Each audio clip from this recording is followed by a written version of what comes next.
मेरा नाम पिंटू सिंह यादव है और आप सभी का भोजपुरी एमजे में स्वागत करते हैं। दोस्तों देखिए, भोजपुरी इंडस्ट्री के पावर स्टार के नाम से जाने जाते हैं पवन सिंह।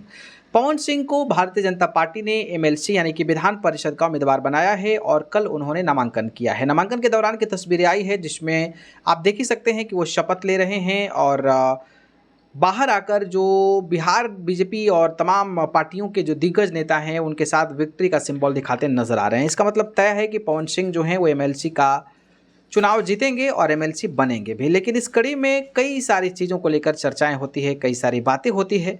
तो आज के वीडियो में हम आपको बताने वाले हैं कि बीजेपी ने जानकारी दिया है कि आखिरकार पवन सिंह के ऊपर कितने मुकदमे दर्ज हैं। तो मुझे लगा कि चलिए अपने दर्शकों को ये जानकारी देता हूं, क्योंकि आप लोग इस चीज़ से कहीं ना कहीं चीज़ों को समझना चाहिए, जागरूक होना चाहिए कि कौन किसके पास क्या केसेज हैं। क्योंकि बीजेपी एमएलसी का कैंडिडेट बना रही है और एमएलसी एक संवैधानिक पद होता है और संवैधानिक पद पर कौन सा व्यक्ति कैसा जा रहा है, ये आप सभी को एक बिहार के वोटर होने के नाते भी और एक समझदार व्यक्ति होने के नाते भी आपको ये जानकारी होनी चाहिए।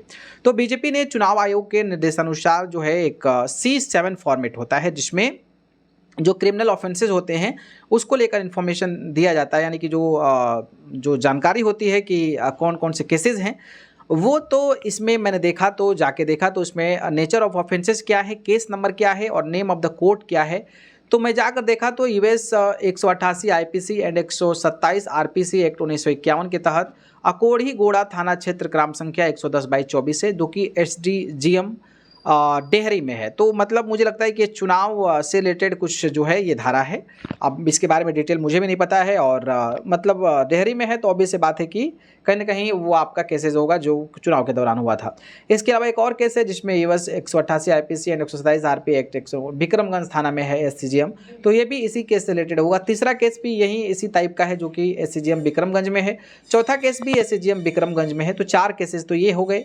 इसके अलावा एक केस है यूएस 376 2N 341 323 506 509 और ये जो केस है वो जज सिटी सिविल कोर्ट एवं एडीजे मुंबई में है। अब ये मुंबई वाला कौन सा केस है इसके बारे में तो डिटेल नहीं पता, लेकिन एक मुंबई में कोर्ट है और मुंबई कोर्ट में है और एक जो है कोर्ट ऑफ सेशन जज कोर्ट नंबर 1 वाराणसी में है। तो ये केसेज है। तो पवन सिंह के ऊपर 6 मुकदमे दर्ज हैं जो जानकारी में दिया गया है C7 फॉर्मेट में। तो मुझे लगा कि आप सभी को बताना चाहिए। बाकी 4 केसेस का मुझे समझ आ रहा है कि चुनाव आयोग से रिलेटेड है, इलेक्शन कमीशन से रिलेटेड है। बाकी 2 केसेस क्या हैं इसके बारे में मुझे जानकारी पता चलती है तो फिर मैं आपको बताऊंगा। तो ये अपडेट था, पवन सिंह एमएलसी कैंडिडेट बन रहे हैं तो C7 फॉर्मेट देना जरूरी होता है कि क्रिमिनल ऑफेंसेस क्रिमिनल केसेस क्या हैं। तो ये पवन सिंह के बारे में जानकारी थी। बाकी इस पर आप क्या कहेंगे बताइए।